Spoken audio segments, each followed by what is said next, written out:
আসসালামু আলাইকুম ফ্রেন্ডস। তো বন্ধুরা, আইসক্রিম পছন্দ করে না এরকম বাচ্চা কিন্তু খুঁজেই পাওয়া যাবে না। তবে আজকে আমি আইসক্রিম তৈরি করে দেখাবো না, আইসক্রিমের মতো করে খুবই মজাদার একটা নাস্তা রেসিপি শেয়ার করব।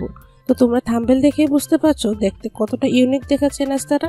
তোমরা যদি সম্পূর্ণ নাস্তাটা দেখতে চাও তাহলে অবশ্যই না টেনে সম্পূর্ণ ভিডিওটা দেখবে। আর আমার চ্যানেলে যদি তোমরা কেউ নতুন বন্ধু হয়ে থাকো তাহলে প্লিজ বন্ধুরা আমার চ্যানেলটাকে সাবস্ক্রাইব করে পাশে থাকা বেল আইকনটিও ক্লিক করে রাখবে। আর যারা যারা অলরেডি কাজটা করে নিয়েছো তাদেরকে অসংখ্য ধন্যবাদ। তো চলো নাস্তাটা শুরু করি। তো নাস্তাটা তৈরি করার জন্য প্রথমে লাগবে এখানে 1 কাপ পরিমাণ চিড়া। তো যে কোনো চিড়া নিলেই হবে। তো এখন আমি চিড়াটা কিন্তু পরিষ্কার পানি দিয়ে ধুয়ে নেব। চিড়াটা ভালো করে কষলে নিলে দেখবে পানিটা অনেকটাই ঘোলাটে হয়ে গেছে। আর চিড়ার গায়ে কিন্তু অনেক ময়লা থাকে, তাই ভালো করে এভাবে পরিষ্কার করে নিতে হবে। তো অফ স্কিনে কিন্তু এটাকে আমি ভালো করে পরিষ্কার করে নিয়েছি। এখন দেখতে পাচ্ছ হালকা একটু পানি দিয়ে এটাকে ভিজিয়ে রাখবো। তো এটা আমি 10 মিনিট রেখে দিচ্ছি। 10 মিনিট পর ফিরে এলাম। দেখো চিড়ার পানিটা কিন্তু একদম চুষে গিয়েছে, চিড়াটা একদম নরম হয়ে গেছে। এখন একটা হাতের সাহায্যে একটু কষলিয়ে নিব, এতে করে চিড়াটা একদম নরম হয়ে যাবে। তো নরম হয়ে গেছে, এই পর্যায়ে দিয়ে দিব আলু। এটা সিদ্ধ করে আমি গ্রেট করে রেখেছি। এখানে মাঝারি সাইজের 2টা আলু নিয়েছি। দিয়ে দিলাম স্বাদ মতো কাঁচামরিচ, আর দিয়ে দিচ্ছি বড় সাইজের একটা পেঁয়াজ চপ করে। দিয়ে দিলাম ধনেপাতা কুচি। এখন এটাকে টেস্ট বাড়ানোর জন্য দিয়ে দিব কিছু মশলা। প্রথমে দিয়ে দিলাম লবণ, দিয়ে দিলাম ধনে গুঁড়ো আর 1 চামচ পরিমাণ চাট মশলা। তো এখানে বাড়তি আর কোনো মশলা ইউজ করছি না। এখন ভালো করে একটু মেখে নিতে হবে।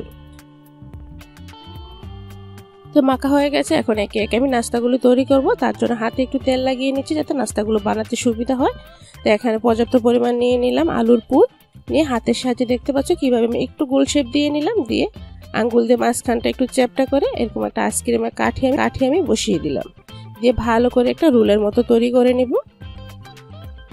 তারপর আঙ্গুলের সাহায্যে একটু এভাবে হালকা করে প্রেস করে নিব। তো দেখো একটা আইসক্রিম কিন্তু তৈরি করা হয়ে গিয়েছে। তো এইভাবেই কিন্তু আমি আরেকটা নাস্তা তৈরি করে তোমাদের দেখাচ্ছি।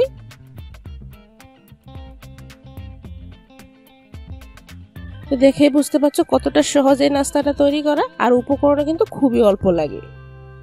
দেখো এইভাবে কিন্তু আমি সবগুলো নাস্তা তৈরি করে নিয়েছি। এখন হচ্ছে দ্বিতীয় স্টেপে এখানে লাগবে 2 চামচ পরিমাণ ময়দা আর সামান্য একটু পানি। তো এখন একটা ব্যাটার তৈরি করব। তো ব্যাটারটা কিন্তু একদম পাতলা হবে, কোনো ঘন ব্যাটার হবে না। এটা যতটা পাতলা হয় তা আমি দেখিয়ে দিচ্ছি। একদম পাতলা একটা ব্যাটার তৈরি করে নিয়েছি।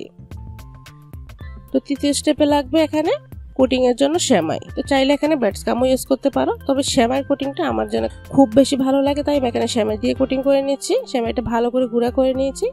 তো এখন এটাকে পতলা ব্যাটারে একটু চামচের সাহায্যে ভিজিয়ে নিচ্ছি। শুধু আলুর যতটুকু পুর আছে ততটুকু পরিমাণ কিন্তু ভিজিয়ে নিতে হবে, কাঠিটা কিন্তু ভিজানোর কোনো প্রয়োজন নেই। তারপর আমি এখানে সেমাইয়ের উপর দিয়ে ভালো করে কোটিংটা করে নিচ্ছি।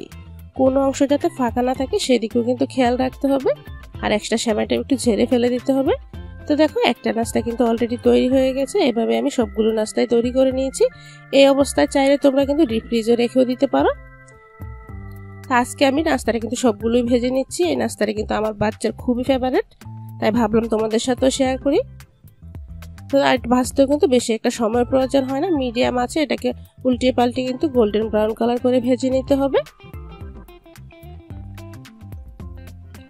তো দেখতে পাচ্ছ নাস্তাটা কিন্তু ভাজা হয়ে গেছে। কালারটা দেখো মাশাআল্লাহ কতটা সুন্দর এসেছে। এখন আমি তেল ছেঁকে তুলে নিচ্ছি। তো বন্ধুরা, এরকম মজার আর অনেক নাস্তা রেসিপি আমার চ্যানেলে দেওয়া আছে, চাইলে তোমরা দেখে নিতে পারো। আর বন্ধুরা, ভিডিওটা যদি ভালো লাগে অবশ্যই একটা লাইক দিবে। আর না টেনে সম্পূর্ণ ভিডিওটা দেখার অনুরোধ রইল। আর তোমাদের যদি আমার ভিডিওগুলো ভালো লেগে থাকে তাহলে চাইলে কিন্তু চ্যানেলটাকে সাবস্ক্রাইব করেও রাখতে পারো। আর অনেক বন্ধুরা আছে ভিডিওটা দেখে চলে যাও, লাইক সাবস্ক্রাইব বা কমেন্ট কিছুই করো না। প্লিজ বন্ধুরা ছোট্ট একটা কমেন্ট করে যাবে। দেখো দেখতে কতটা সুন্দর ও লোভনীয় দেখাচ্ছে। তো বাচ্চারা যে জিনিসটা খেতে পছন্দ করে এই জিনিসটা বুঝতে পারছো কতটা মজার হবে। তো আশা করছি তোমরা বাসায় ট্রাই করলে তোমাদের বাচ্চারাও একদম চেটেপুটে খাবে। তো আজ এখানে শেষ করছি। আল্লাহ হাফেজ, আসসালামু আলাইকুম।